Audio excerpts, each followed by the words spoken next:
Evangelho de Jesus. Ensinamentos que iluminam.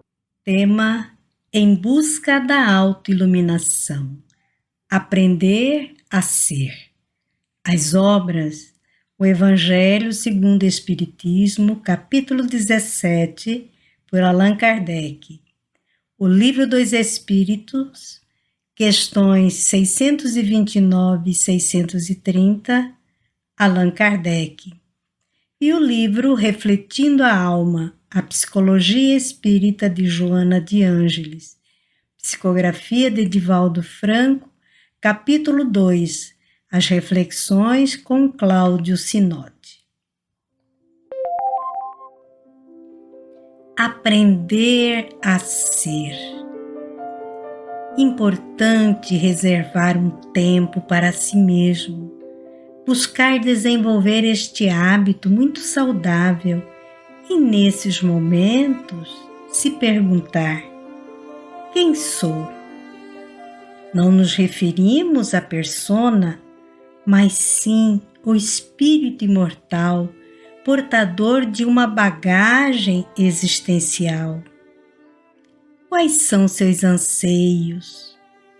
Caminha na busca do ter ou reflete sobre ser quem é? Portador de potencialidades, mas ainda traz em si imperfeições a serem trabalhadas. Estes ensinamentos que estamos a refletir auxiliarão nas reflexões sobre quem somos e o que podemos fazer de nós a partir do autodescobrimento.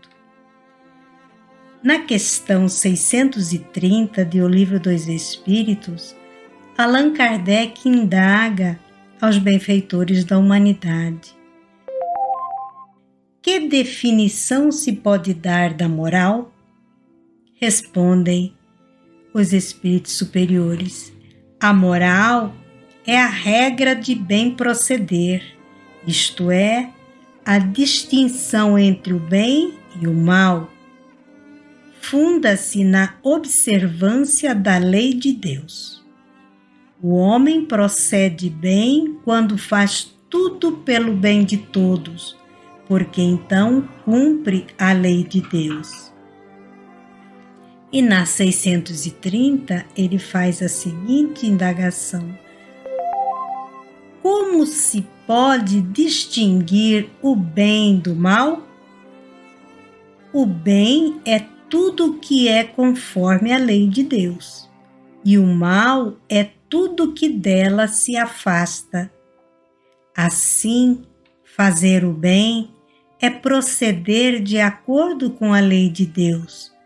Fazer o mal é infringir essa lei. Deus lhe deu a inteligência para distinguir um do outro. Amparados com os ensinamentos do Evangelho, nós trazemos aqui mais algumas características do ser humano de bem que muito auxiliará nesse processo de autoanálise, autoobservação. O ser humano de bem é bondoso, humanitário e benevolente para com todos, porque vê irmãos em todos os homens, sem distinção de raças nem de crenças.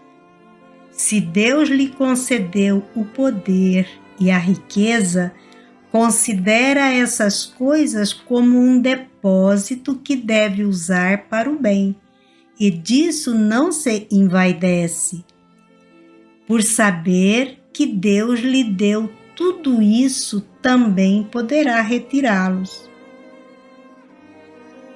Estes ensinamentos já nos sinalizam a observar os movimentos íntimos nossos diante das dificuldades, seja no lar, no trânsito, no ambiente de trabalho, etc.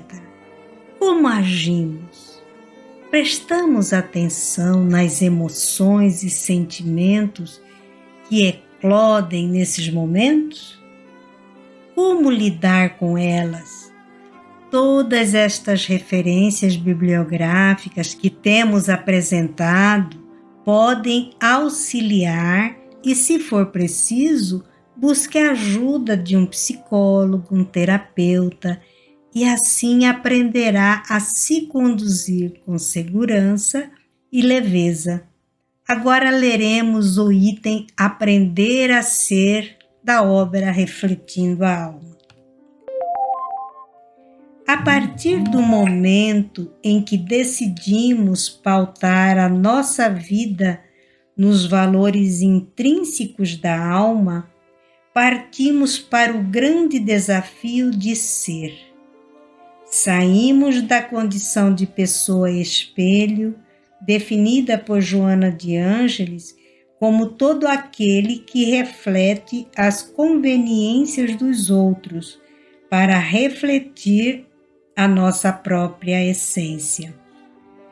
Um dos desafios que se encontram a partir dessa perspectiva é aprender a conviver com a própria solidão, no sentido de que nem sempre será possível aguardar que os outros nos compreendam e compartilhem conosco desse processo.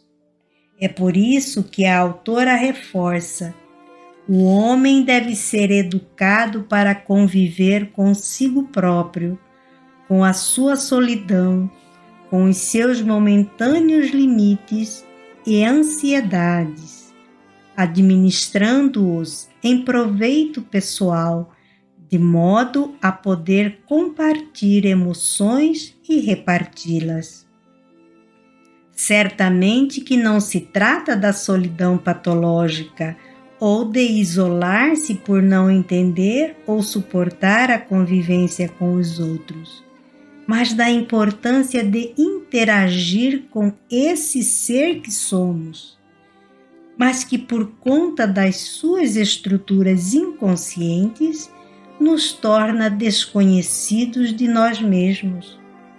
Saindo dessa alienação, dessa distância de nosso mundo íntimo, podemos conviver melhor com os outros, pois não nos espantaremos mais com a sombra do outro, por ter aprendido a conviver com a nossa.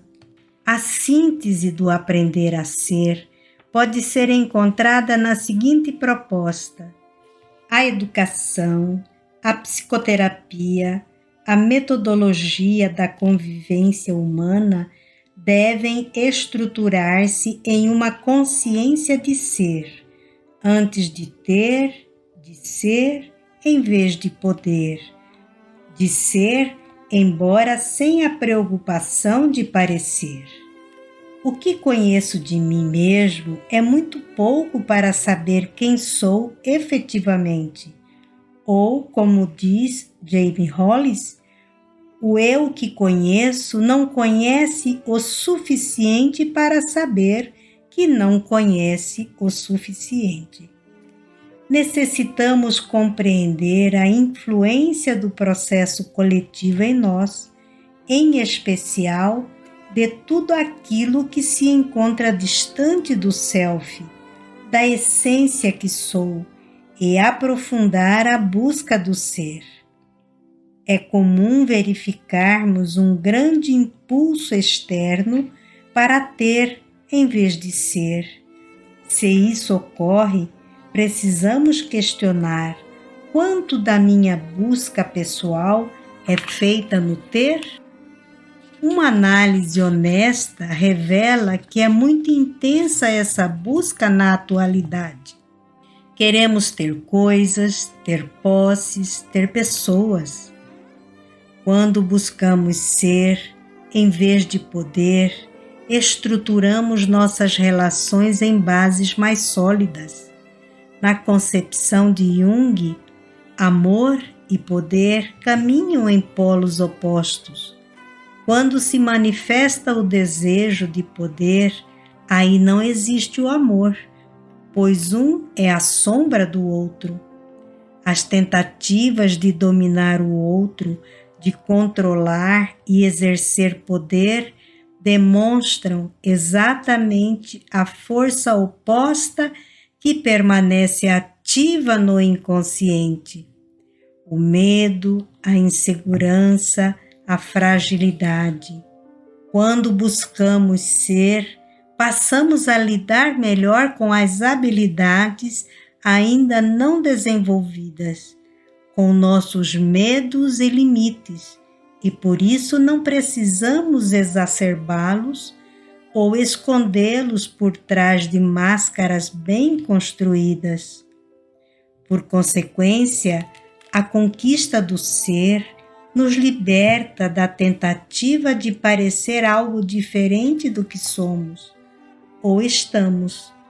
Aceitar-se como se é, no entanto, estimular-se ao máximo para novas conquistas no campo intelectual, emocional, afetivo e espiritual. Além das personas que exerço, existe o ser que sou, mas que necessita ser desvelado, desperto em todo o processo de busca existencial. O exercício de aprender a ser, finalmente, libertar-nos para viver de uma forma profunda o aprendizado essencial da criatura humana, o aprender a amar. E será a nossa reflexão de amanhã. Muita paz, muita luz, com as bênçãos de Jesus e Maria Santíssima.